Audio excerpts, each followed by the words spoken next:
साई समाधी मंदिराप्रमाणेच परिसरातल्या अन्य मंदिरांच्या कळसाला सोन्याचा मुलामा देण्यात येणार आहे।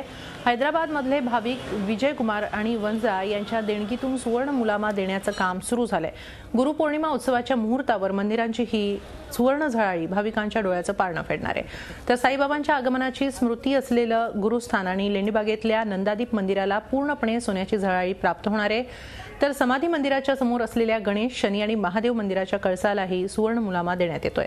गुजरातमधले 5 कारागीर सध्या हे काम करतायत। विजयकुमार आणि वंजा यांनीच 2014 मध्ये प्रथम साईबाबांच्या समाधीवरच्या पादुका आणि कळसाला सोन्याचा मुलामा देण्यास दान दिलं होतं।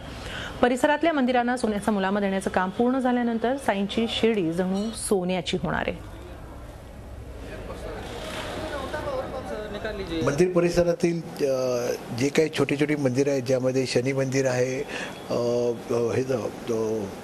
भगवान शंकराचं मंदिर आहे आणि गणपती मंदिर आहे, आणि गुरुस्थानचं जे काही मागच्या बाजूला मंदिराच्या बाजूला गुरुस्थानची जी छोटं मंदिर आहे, या सर्व मंदिराचे कळस आणि वरचे ते गाभा, वरचे जो गाभा आहे म्हणतो ना आपण, शिखर या सगळ्याला सोन्याचा मुलामाचं कोटिंग देण्याचं काम एका हैदराबादच्या साई भक्ताकडून चालू आहे। देणगी स्वरूपात हे सगळं तो करणार आहे, ही सगळी सुविधा करणार आहे।